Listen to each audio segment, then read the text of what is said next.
Pac-Man was my introduction to video games, so I'll always have a spot in my heart for the little yellow dot muncher, and today we're talking about Pac-Man and the Ghostly Adventures. This is the latest game starring Pac-Man, and even though I love him, this game really tested that love.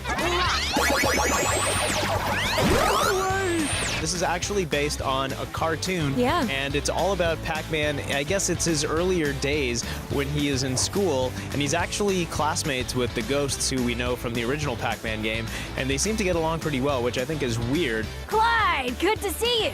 Why? Have I been turning invisible again? This time, it's a 3D platformer, and Pac-Man has to go about saving the day, chomping on dots, eating burgers and pieces of cheese, and finding coins, and then eating other ghosts and saving their eyeballs, and then using their eyeballs as currency. It's really morbid if you think about it, but it's a very bright, colorful world. Marissa, what did you think of Pac-Man and the Ghostly Adventures? Ooh, well, when the game first started, I was thinking, oh dear God, I have to sit through this. The text and the dialogue happen so slow. And then when they're done talking, they're still moving and their lips are moving. What else is new?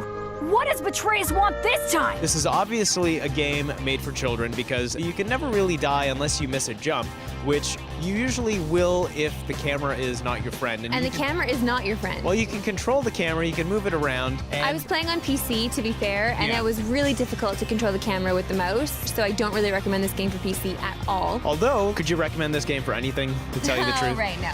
This is not a very good 3D action platformer. I mean, we've seen so many better ones before. There's Skylanders right now, Disney Infinity, and Pac-Man is up there, supposed to compete with that kind of stuff. Look at him! This is so exciting! There are some things in this game that I do think are neat additions to the Pac-Man universe. The addition of these different power-ups, they do change up the gameplay quite a bit. So in addition to Pac-Man being able to run around and chomp ghosts, there's one where he can throw ice and freeze ghosts. You can also freeze fountains and then use them as platforms. You've got a fire power where you can melt ice ghosts and then chomp them. And then there is my favorite one, the granite stone ball, where you're just this giant stone ball, and it's very Raiders of the Lost Ark. And it kind of gets super monkey ball-y at that point. It does, it does. And those stages were actually some of my favorite, but you have to play through a lot of crappy stages before you get to stages that look and feel like they were designed for older gamers. Yeah, and it's just not worth it. This game is a full-price game. Yeah. That's ludicrous.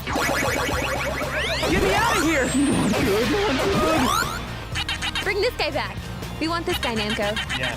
And if you insist on bringing back Pac-Man and it's not the original Pac-Man, at least bring back the really sugary cereal, because that thing was my favorite. Don't bring back that cereal, please. Bring it back, please. Marissa, what are you going to give Pac-Man and the Ghostly Adventures? Guess a 3. I liked it a little more. I'm giving it a 5.5.